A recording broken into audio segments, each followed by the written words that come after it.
издание. Северна Македонија го направи она што се бараше од неа, порача конгресменот Прајс. Масовни протести во Чиле, запалени автобуси, метростаници и згради, 5 мина ги загубија животите. Филмот Правци прогласен за најдобар филм на Македонскиот филмски фестивал во Торонто. Останете со нас.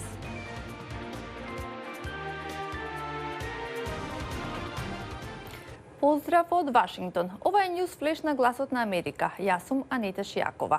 Започнуваме со светските вести. Вонредна состојба во Чиле. Протестите и насилството продолжија и покрај повлекувањето на одлуката за зголемување на цената на билетите за метро, што предизвика масовни демонстрации. Председателот на Чиле прогласи вонредна состојба како одговор на протестите и насилството во Сантјаго, по чиј налет се запалени автобуси, метростаници, продавници и згради со канцеларии. Владата на Либан попушта пред масовните протести и се очекува да усвои пакет економски реформи. Протестантите запалија контейнери и ги блокираа патиштата во Бејрут. Банките, училиштата и универзитетите останаа затворени. Протестите беа поттикнати од предложеното одоначување на текстуалните пораки на мобилните телефони. На 14-тото издание на Македонскиот филмски фестивал во Торонто за најдобар филм е прогласен филмот Правци на Стефан Командарев, а за најдобар краток филм е прогласен Донка на Александар Арсовски. Годинашниот македонски кандидат за Оскар Медена земја е прогласен за најдобар документарен филм. Специјална награда за најдобра актерка понесе Зорица Нушева за улогата во филмот Господ постои, нејзиното име е Петрунија. Повеќе за атмосферата на фестивалот во следното издание на News Flash. Северна Македонија заслужува да биде дел од Европската унија и од НАТО, вели конгресменот Дејвид Прајс. Во интервју за Гласот на Америка, тој зборува за последиците од одлуката на Европската унија и вклученоста на САД во овој процес. Милена Ѓоргиевска.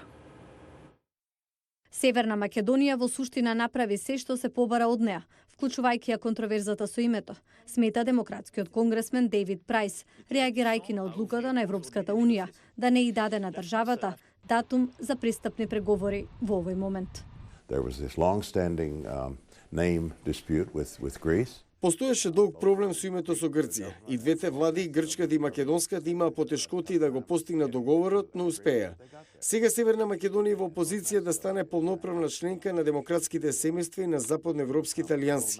Членството во НАТО напредува доста добро, се надевам дека прашањето околу Европската унија ќе се разрешат брзо и членството ќе се придвижи напред. Тој не сака да го критикува внатрешниот процес на Европската унија и деталите околу него, но смета дека е важно да се реши брзо. Не сакам да ја видам Северна Македонија да поминува ни сето ова, да биде суспендирана на некој начин. Според него, државата до овој момент ги одржала заложбите и тоа требало да биде препознаено и охрабрено. Најдобар начин да се направи тоа, вели тој, е да се заокружи НАТО членството и државата да влезе во Европската унија. Мислам дека и на Европската унија и треба Северна Македонија. Нема да судам за тоа какви критериуми се потребни за да се затвори ова прашање со датумот, но се надевам дека сигурно ќе се реши. Прајс нагласува дека ЕУ и НАТО треба да гледаат на Северна Македонија како на клучна држава во Западен Балкан, чија стабилност е битна за целиот регион.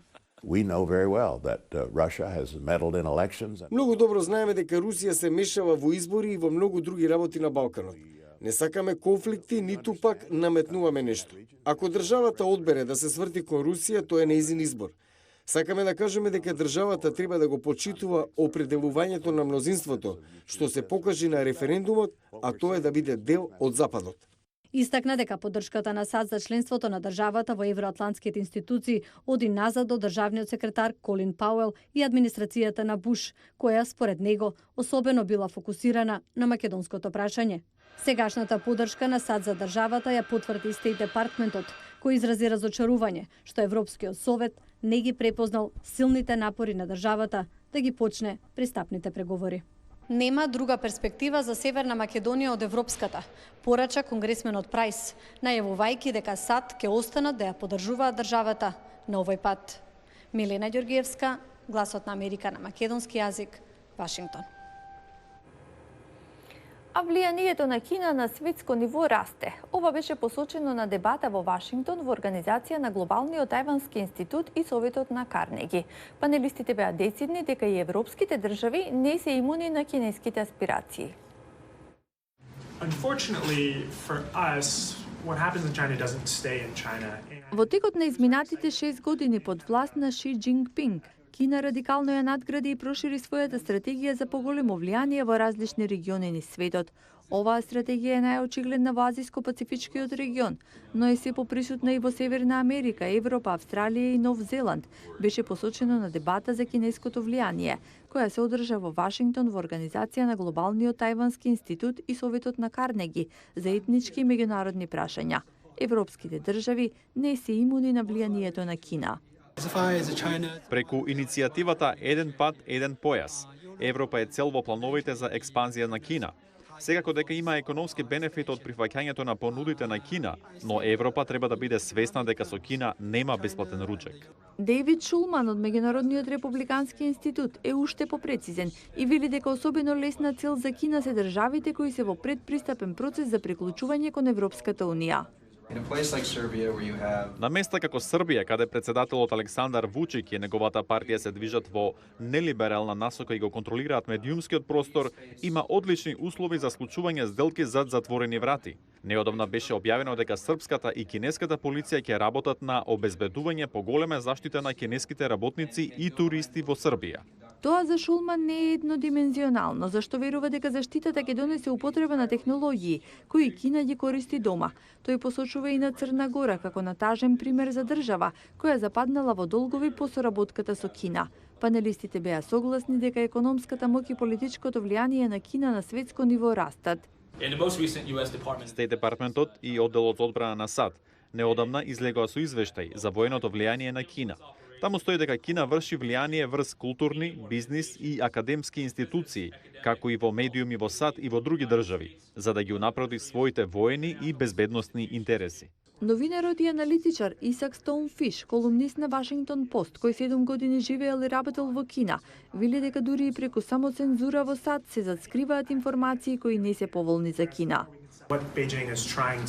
Пекинг настојува да ги нагласи позитивните информации за Кина, за да ги сузбие негативните. Панелистите се децидни дека треба да се развие свеста за ваквите перфидни тактики кои штетат на демократијата. Истрагата на представничкиот дом за импичмент на председателот Доналд Трамп доаѓа во политички чувствително време. Кетрин Гибсон пренесува како тоа влијае кај гласачите на Нју Хемпшир. Брендон Колинс гласал за Доналд Трамп во 2016 година, но овој пат е отворен за друга републиканска опција. Доналд Трамп е непредвидлив. Мислам дека искуството е многу важно, а Марк тоа го има. Поранешниот републикански гувернер на Јужна Каролина, Марк Самфорд, се надева дека ќе профитира од моменталната политичка клима. Она што сега се случува во САД е слично како во државите од така наречениот трет свет. Но дури и со истрагата за импичмент, Трамп се уште има најголем број републикански гласачи на негова страна. Ако некој кандидат успее да го победи, тој веројатно би бил демократ. Џо Бајден беше нападнат од Трамп и тој беше принуден да се брани. Драго ми е што Бајден му одговори на Трамп. Се надевам дека демократите ќе ја засилат работата, бидејќи тоа ќе биде потребно. Гласачите на Нју Хемпшир ќе бидат меѓу првите кои ќе се произнесат за кандидат во февруари 2020. Тоа неофицијално ќе биде крајниот рок за демократската истрага за импичмент, но некои бараат тоа да се реши побрзо. Престанете со политика, гласајте за импичмент и повикајте го на одговорност, наместо да се грижите дали ќе бидете избрани повторно. Почнете да го работите она за што сте избрани. Ова прашање е пред демократите за наредните 4 месеци. Го гледавте Newsflash на Гласот на Америка на македонски. Ви благодарам на вниманието. Гледајте не и утре во истото време.